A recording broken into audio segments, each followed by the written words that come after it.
ધોરણ 1 વિષય ગુજરાતી પાઠ 6 મજા પડે મજા પડે.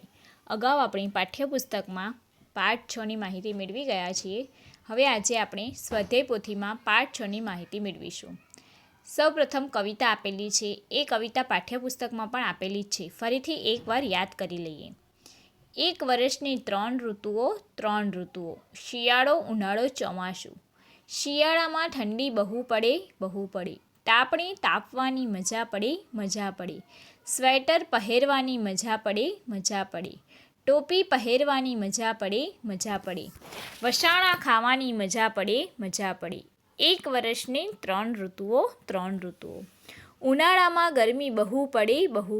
ઠંડા પાણીમાં નહાવાની મજા પડે. આઈસ્ક્રીમ ખાવાની મજા પડે. ફરવા જવાની મજા પડે. એક વર્ષની 3 ઋતુઓ 3 ઋતુઓ. ચોમાસામાં વરસાદ બહુ પડે.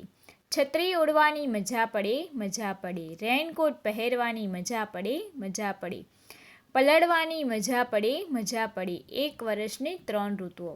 અહીંયા શિયાળા, ઉનાળા અને ચોમાસાને લગતું એક ગીત કવિતા આપેલી છે. શિયાળામાં ઠંડી ખૂબ પડે, ઉનાળામાં ગરમી વધારે પડે અને ચોમાસામાં વરસાદ પડે.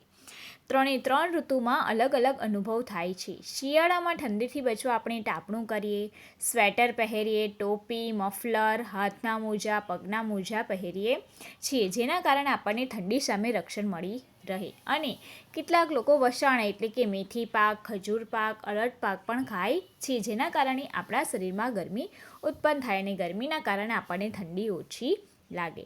ઉનાળામાં સૌથી વધારે ગરમી પડતી હોય છે, એટલે તેમાં ઠંડા પાણીમાં નહાવાનું બાળકોને ખૂબ ગમતું હોય છે. આઈસ્ક્રીમ ખાવું, એ સમયે તરબૂચ, ટેટી અને કેરી પણ મળતી હોય છે, એટલે એ સમયે કેરી, તરબૂચ, ટેટી ખાવાની પણ મજા આવે છે. અને કેટલાક લોકો ઉનાળામાં હિલ સ્ટેશન પર એટલે કે પર્વત હોય એવી જગ્યાઓ ઉપર ફરવા પણ જાય છે, જ્યાં થોડો ઠંડીનો અનુભવ થાય છે. ચોમાસામાં વરસાદ પડે. વરસાદથી બચવા માટે આપણે છત્રી અથવા રેનકોટનો ઉપયોગ કરવો પડે. અને નાના બાળકો કેટલીક વાર તો વરસાદમાં નાહી પણ છે અને વરસાદના પાણીમાં નાવડી કે હોડી બનાવીને તરવા પણ મૂકે છે.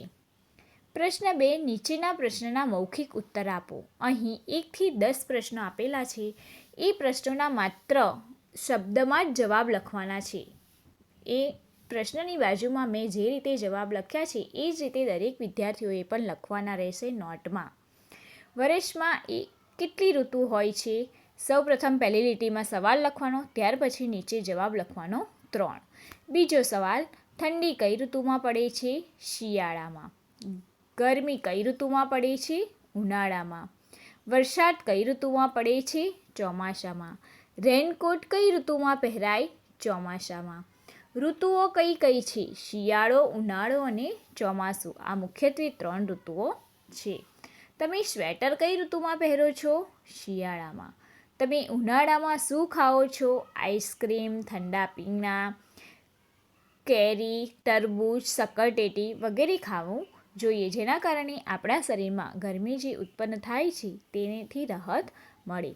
તમે છત્રી કઈ ઋતુમાં ઓઢો છો? ચોમાસામાં. છેલ્લો પ્રશ્ન છે, તમને કઈ ઋતુ વધારે ગમે છે? દરેક બાળકોને અલગ અલગ ઋતુ ગમતી હશે. જે બાળકને જે ઋતુ ગમે એ ઋતુનો જવાબ લખવાનો છે. અહીં આપેલ પ્રશ્નોના જવાબ એક માત્ર શબ્દમાં જ લખવાના છે. પ્રશ્ન 3. ચિત્ર જોઈ અભિનય કરો. અહીં કેટલાક ચિત્ર આપેલા છે, એવો અભિનય એટલે કે એક્ટિંગ કરવાની છે.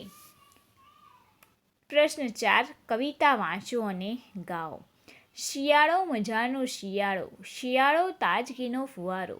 શિયાળામાં કોપરા પાક, શિયાળામાં બદામ પાક ખાઈએ, તાજા થઈએ. ભણવાની મજા લઈએ. શિયાળો મજાનો શિયાળો, શિયાળો તાજગીનો ફુવારો. શિયાળાની ઋતુમાં ભલે ઠંડી પડતી હોય, પરંતુ એ ઠંડીના વાતાવરણમાં પણ ખૂબ મજા પડતી હોય છે, કારણ કે શિયાળાની ઋતુમાં ઘણા બધા શાકભાજી પણ મળતા હોય છે. અને એ શિયાળાની ઋતુમાં ઠંડી ભલે પડતી હોય, પરંતુ એમાં કેટલાક લોકો કોપરા પાક, બદામ પાક, ખજૂર પાક, મેથી પાક, અડદ પાક બનાવીને ખાતા હોય છે. અને એ સમયે બાળકોને ઠંડીમાં ભણવાની પણ ખૂબ મજા પડે છે. એટલે શિયાળો મજાનો શિયાળો, શિયાળાની ઋતુ ખૂબ ગમે છે અને શિયાળો તાજગીનો ફુવારો છે. શિયાળાની ઋતુમાં એકદમ તાજગીમાં ખુશનુમા વાતાવરણ લાગે છે. પ્રશ્ન 5 પ્રશ્નોના મૌખિક ઉત્તર આપો. અહીં આપેલ 1 થી 6 પ્રશ્ન પણ દરેક વિદ્યાર્થીઓએ માત્ર શબ્દમાં જવાબ લખવાનો છે નોટમાં. ઠંડી પડે ત્યારે કેવા કપડાં પહેરવા જોઈએ? ગરમ કપડાં. ગરમ કપડાં એટલે કેવા કપડાં? સ્વેટર, શાલ, ટોપી, મફલર, મોજા. જે રીતે આપણે અત્યારે શિયાળો ચાલે છે અને કપડાં પહેરીએ છીએ એવા કપડાં, ગરમ કપડાં પહેરવા જોઈએ. ઉનાળામાં આપણે કેવા કપડાં પહેરવા જોઈએ? તો ઉનાળામાં ગરમી ખૂબ પડે તેના કારણે આપણે સફેદ, ઝીણા અને સુતરાઉ કપડાં પહેરવા જોઈએ. ચોમાસામાં વરસાદથી બચવા શું કરીએ? ચોમાસામાં વરસાદ પડે ત્યારે વરસાદથી પલળી ના જવાય, વરસાદના પાણીથી તેનાથી બચવા માટે આપણે રેઇનકોટ અથવા છત્રીનો ઉપયોગ કરીએ છીએ. ઠંડીથી બચવા આપણે શું કરીએ છીએ? ઠંડીથી બચવું હોય તો આપણે તાપણું કરીએ, સ્વેટર, શાલ, ધાબળો,